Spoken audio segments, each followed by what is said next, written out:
नमस्कार। मैं धनंजय कुमार, द नागरिक में आपका स्वागत है। देश में जो चल रहा है बहुत अच्छा नहीं है, और अच्छा इस तरह से कह सकते हैं कि ये जो लड़ाई चल रही है वो लोकतंत्र को बचाने और खत्म करने की लड़ाई चल रही है। एक लड़ाई की बात कर रहे हैं हमारे सेनाध्यक्ष महोदय। सेनाध्यक्ष जो उपेंद्र द्विवेदी है, उनका कल बयान मीडिया में बड़ा चर्चित हुआ और उन्होंने कहा कि हमें जो है फ्री हैंड दिया गया था ऑपरेशन सिंदूर के दौरान, और कि जो करना है आप करें। लेकिन 23 अप्रैल को अगले ही दिन हम सब बैठे, रक्षा मंत्री ने भी पहली बार कहा कि अब बहुत हो गया। तीनों सेना प्रमुख इस बात पर एकमत थे कि कुछ किया जाना चाहिए। हमने फ्री हैंड हमें दिया गया कि जो करना है करिए, आप तय करें। ये राजनीतिक दिशा और स्पष्टता का ऐसा उदाहरण था जो हमने पहली बार देखा। ये उपेंद्र द्विवेदी कह रहे हैं। देखिए, ये जो बयान है इसमें आपको राजनीति भी दिखाई पड़ सकती है। जब पॉलिटिकल पार्टी के लोग, खास करके बीजेपी के लोग, लगातार ये बात कह रहे हैं कि पहले के जो युद्ध हुए थे उससे ज्यादा जबरदस्त युद्ध हमने लड़ा, पहले के युद्ध में कई सारे समझौते थे, विदेशों का प्रभाव था, वगैरह वगैरह, और जो 1971 का वॉर हुआ, जो 65 का वॉर हुआ, या 47-48 में जो हुआ, अलग अलग समय पे जो होता रहा, वो सबसे अलग था, विलक्षण था। इतना बढ़िया तो हुआ नहीं था।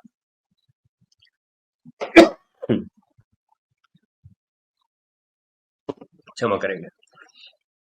दूसरी तरफ जो है, देखिए, जो आर्मी के चीफ कह रहे हैं, उन्होंने कहा कि हमें जल्द ही युद्ध की तैयारी करनी होगी। अभी बात चल रही थी कि नरेंद्र मोदी भी कई बार बोल चुके कि पाकिस्तान को घुटने पे ला दिया। पाकिस्तान गिड़गिड़ा रहा था कि सीज फायर करिए, सीज फायर कीजिए, और सीज फायर हमने पाकिस्तान के गिड़गिड़ाने के बाद किया। लोगों ने पूछा कि भाई, जो 21 आतंकी ठिकाने थे उसको नष्ट क्यों नहीं किया? पाकिस्तान से कुछ शर्त क्यों नहीं रखवाई कि फिर जो है आगे तुम हमारे तरफ गलत निगाह नहीं डालोगे? ऐसा सब क्यों नहीं कहा? उस पर कोई जवाब नहीं। जवाब के बदले सवाल, और बीजेपी के कई नेता सवाल करने लगे कि 1971 में इंदिरा गांधी ने क्यों नहीं किया पीओके,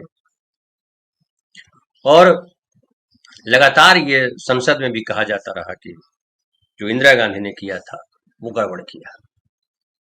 राहुल गांधी देशद्रोही हैं, राहुल गांधी देश के खिलाफ बोल रहे हैं, ये तमाम ये सब नैरेटिव गढ़ा जा रहा है।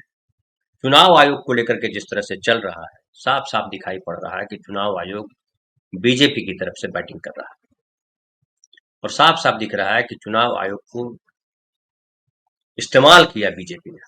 चुनाव आयोग इस्तेमाल हुआ है बीजेपी से। एसआईआर जो है जो हो रहा है बिहार में, उस पर तो कई सवाल हैं ही, रोज नए नए खुलासे हो रहे हैं कि किस तरह से गड़बड़ियां हुई हैं।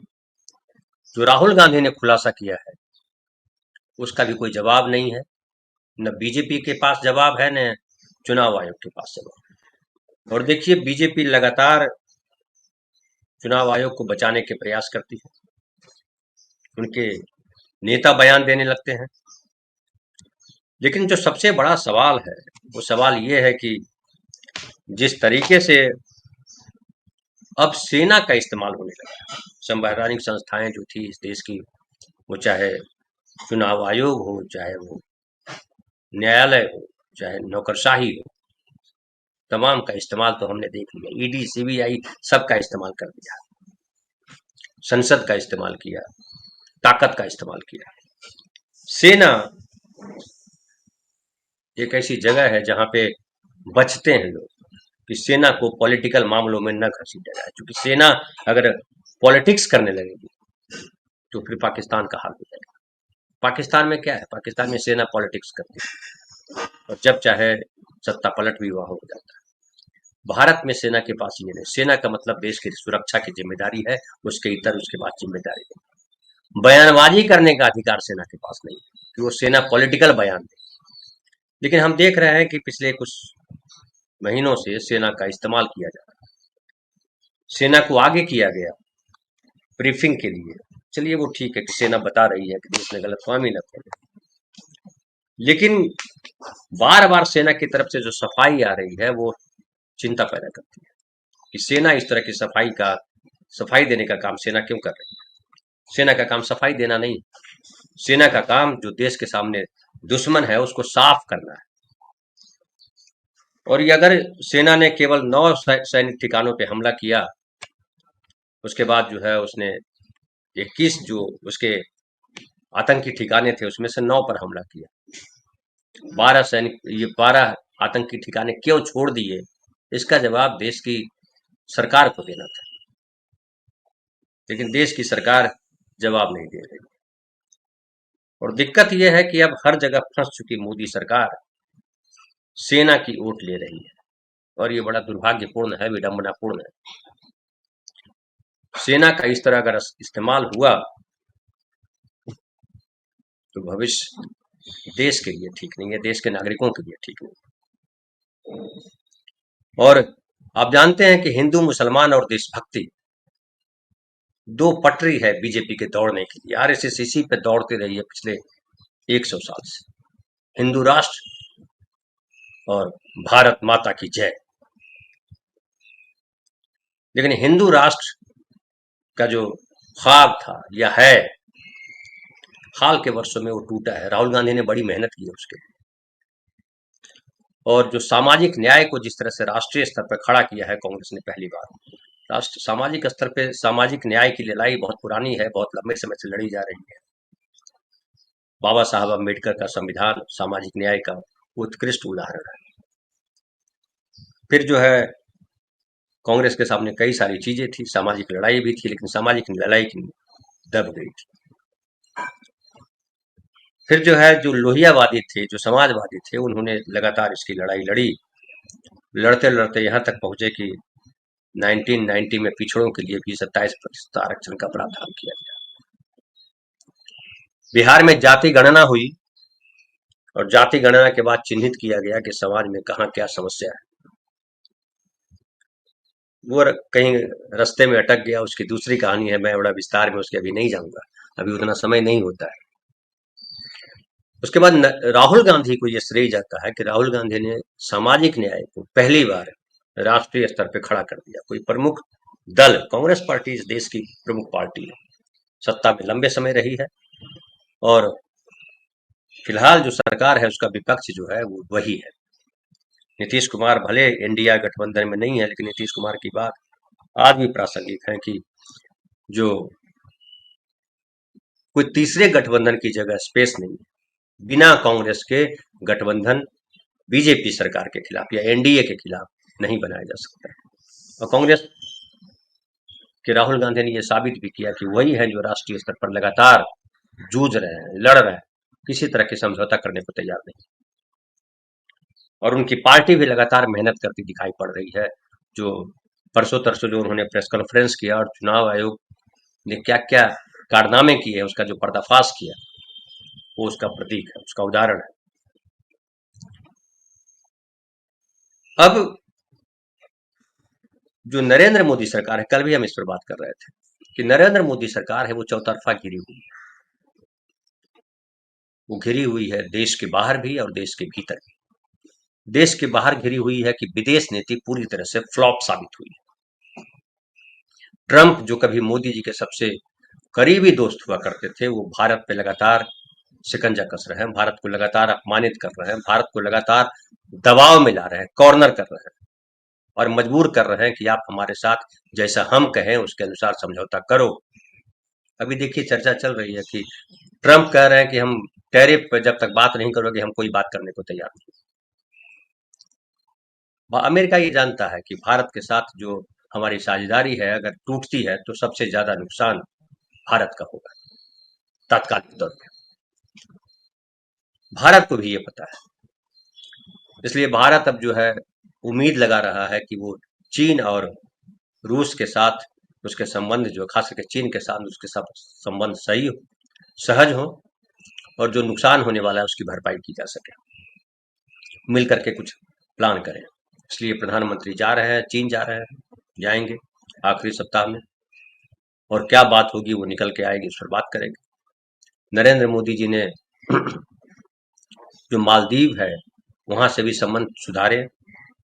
अब आप दोनों बात कहें कहें कि मालदीव के राष्ट्रपति ने सबल संबंध सुधारने के लिए प्रयास किया, आप कहें हिंदुस्तान के लिए, आपको जो लगता है सुविधा के अनुसार कर लीजिए, लेकिन दोनों की जरूरत थी। मालदीव की अगर जरूरत थी तो भारत की उससे ज्यादा जरूरत थी, मुझे लगता है। इसलिए हमने 5,000 करोड़ रुपए उसको दिए, गिफ्ट की, सहायता की उसकी, मालदीव की। तो पूरे तौर पे जो एक गठजोड़ बना रहे थे कांग्रेस सरकार से इतर, कांग्रेस सरकार आमतौर पर उसका झुकाव जो है न इधर था न उधर था, दोनों तरफ बैलेंस करके चलती थी। नरेंद्र मोदी की सरकार में लगातार ये प्रयास हुआ कि अमेरिका की तरफ उसका झुकाव दिखा, इसलिए फिलिस्तीन को उन्होंने किनारे कर दिया। चूंकि हिंदू मुस्लिम राजनीति जो उनकी है वो फिलिस्तीन के साथ फिट नहीं बैठती, वो राजनीति फिट बैठती है इजराइल के साथ, इसलिए इजराइल के क्लोज होते दिखाई पड़े नरेंद्र। लेकिन अब जब अमेरिका ही खिलाफ खड़ा है तो क्या हो, तो मजबूरी बन गई है कि उनकी वो चीन और ये खास करके रूस की तरफ वो देखे। ट्रंप लगातार ये कह चुके हैं कि रूस के साथ आपने तेल खरीदा है और रूस को मजबूत किया है, इसलिए हम आपके साथ ये बर्ताव कर रहे हैं। हालांकि लोग दलील दे रहे हैं कि चीन भी तो खरीद रहा है, चीन के साथ क्यों नहीं? चीन ताकतवर देश है, चीन से भिड़ना सीधे सीधे तौर पर अमेरिका के लिए आसान नहीं। अमेरिका की अर्थव्यवस्था चरमरा जाएगी, लेकिन भारत के साथ वैसी स्थिति नहीं है। और भारत ये किन प्रकारेण भारत को दबा करके अमेरिका जो है अपनी रणनीति साधना चाहता है, ये भी पता है। तो विदेश स्तर पर पूरे तौर पे नरेंद्र मोदी जी फ्लॉप रहे। सीज फायर कराया गया, वो अमेरिका के दबाव में हुआ या नहीं हुआ, ये अभी भी रहस्य के घेरे में। कुछ दिखते हैं जिससे पता लगता है कि वो जो 32 बार 35 बार ट्रंप बोल चुके हो उसमें कहीं ना कहीं कुछ दिखाई पड़ता है। एक बार भी नरेंद्र मोदी नहीं बोल पाए कि ट्रंप आपकी वजह से नहीं रुका है। ये जरूर कहा संसद में कि किसी देश के कहने पर हमने सीज फायर नहीं किया है, बल्कि सीज फायर किया हमने पाकिस्तान के गिड़ाने के बाद। लेकिन पाकिस्तान अगर गिड़ा करके सीज फायर कर रहा था तो उपेंद्र द्विवेदी सेनाध्यक्ष है कह रहे हैं कि हमें अगली जल्द ही युद्ध लड़ना होगा। वो क्यों कह रहा है, किससे लड़ना होगा? क्या चीन युद्ध के लिए तैयारी कर रहा है और चीन से हमको खतरा है? अगर चीन से हमको खतरा है तो फिर नरेंद्र मोदी चीन मीटिंग में क्यों जा रहे हैं, क्या करने जा रहे हैं? और अगर पाकिस्तान से खतरा है, क्योंकि बार बार हमारी लड़ाई पाकिस्तान से हुई है, पाकिस्तान ही आतंकी भेजता रहता है, और अगर पाकिस्तान से हमें खतरा है तो फिर वो इतनी जल्दी उठ कैसे खड़ा हुआ? जो गिड़गिड़ा रहा था घुटने पर बैठ करके, वो इतनी जल्दी इतना मजबूत कैसे हो गया? किसने उसकी मदद की? युद्ध के समय जो ऑपरेशन सिंदूर हुआ उस समय कहा गया कि मदद करने का काम तुर्की और चीन कर रहा है। तुर्की और चीन अगर मदद कर रहा है तो फिर हम चीन के साथ क्या करने जा रहे हैं? ये बड़े सवाल है।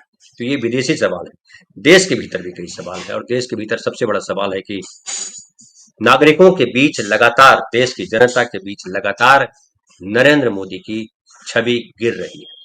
जो एक करिश्मा था, जो जादू था, वो टूट रहा है। तो जो नरेंद्र मोदी है तो मुमकिन है, ये जो नारा था वो नारा नकारात्मक भाव ले लिया। पहले था कि मोदी है तो कुछ भी हो सकता है, देखिए दुनिया में डंका बज रहा है, इधर ये बन रहा है, उधर वो हो रहा है, सब घुटने पे।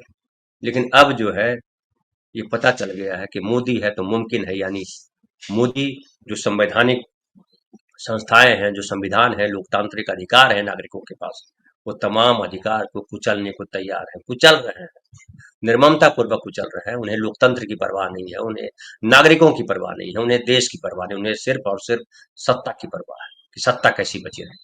सत्ता बचाने के लिए वो कारपोरेट के साथ गठजोड़ करते हैं, सत्ता बचाने के लिए वो जो है हिंदू मुसलमान करते हैं। और ये जो देशभक्ति का नारा है, भारत माता की जय, जो हर सभा में अक्सर मैं देखता हूँ कि सभाओं में जनसभा जब करते हैं तो भारत माता की जय के नारे लगाते हैं, लोगों से लगवाते हैं। तो भारत माता की जय कैसे? देश में भयंकर जो है बेरोजगारी है, न्यायपालिका से लेकर के चुनाव आयोग तक उस पर आरोप है कि वो बीजेपी के लिए काम कर रहे हैं।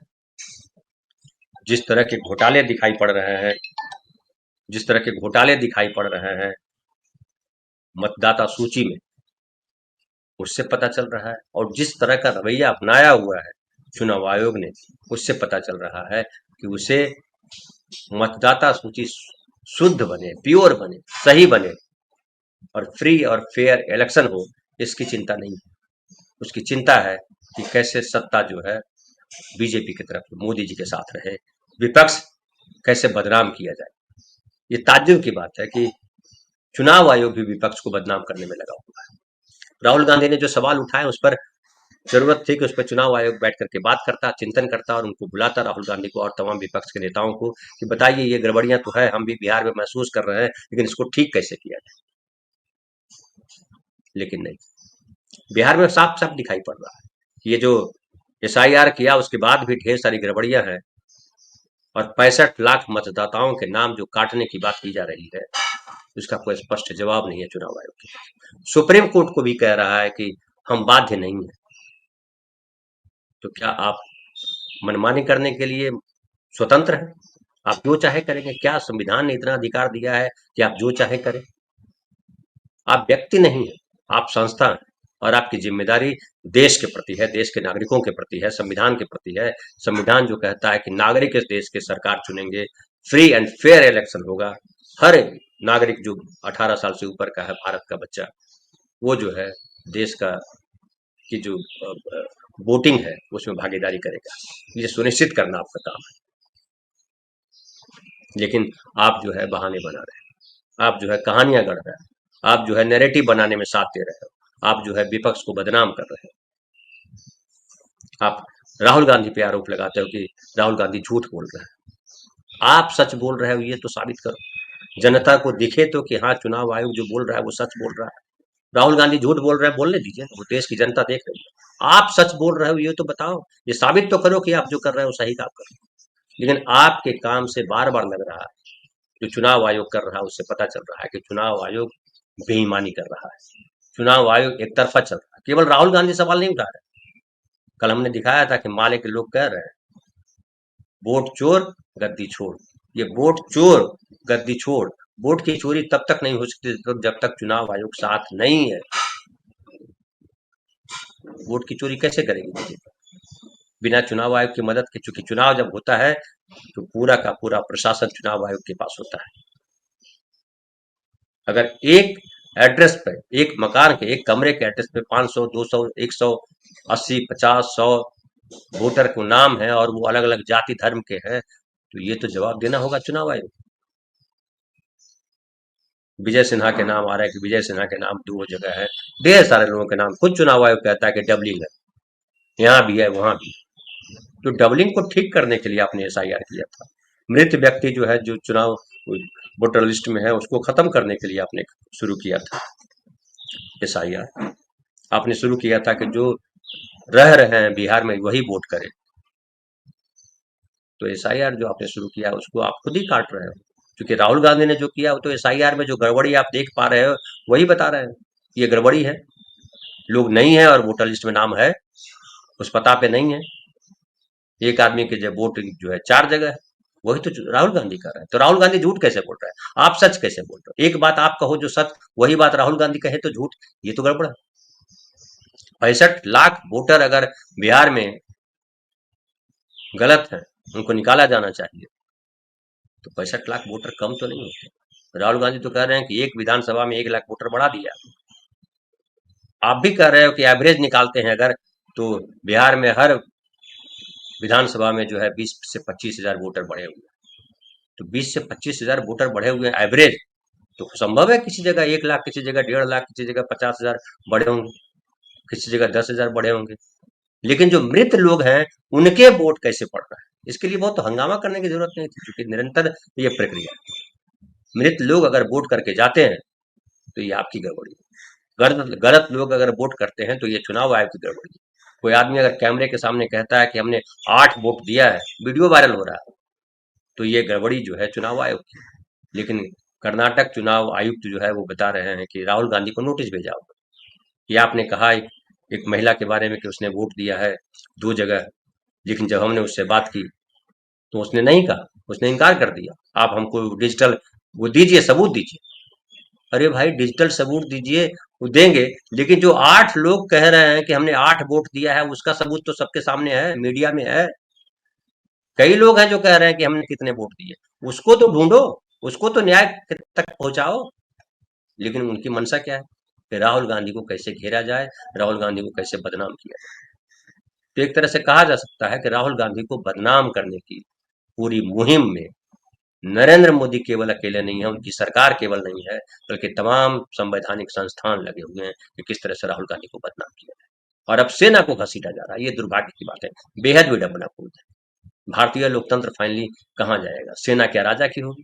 नरेंद्र मोदी की सेना, मोदी की सेना ने ये कर दिया। आपको याद होगा पिछली बार बड़ा हंगामा हुआ था इस पर। आप सेना के नाम पर वोट मांगते हो, सेना के जो शहीद हुए हैं उसके नाम पर वोट मांगते हो। ये सेना जो है किसी पार्टी की, किसी सरकार की नहीं होती है, सेना देश की सेना है। वो नरेंद्र मोदी की सेना नहीं हो सकती, वो इंदिरा गांधी की सेना नहीं हो सकती, वो राहुल गांधी की सेना नहीं हो सकती, वो देश की सेना है। सेना का काम है देश की सुरक्षा करना, देश की राजनीति में शामिल होना सेना का काम है। लेकिन दुर्भाग्य की बात है कि पिछले कुछ समय से दिखाई पड़ रहा है कि सेना के लोगों से बयान दिलवाया जा रहा है। सेना के लोग स्वतः बयान नहीं दे रहे, उनसे बयान दिलवाया जा रहा है। और ये खतरनाक है, ये हमारे लोकतंत्र के लिए खतरनाक है कि सेना के लोग बयान दें, पुलिस के ऑफिसर बयान दें, प्रशासनिक अधिकारी बयान दें, तो दुख होता है। बहुत बहुत धन्यवाद। मिलते हैं फिर शाम की चौपाल में।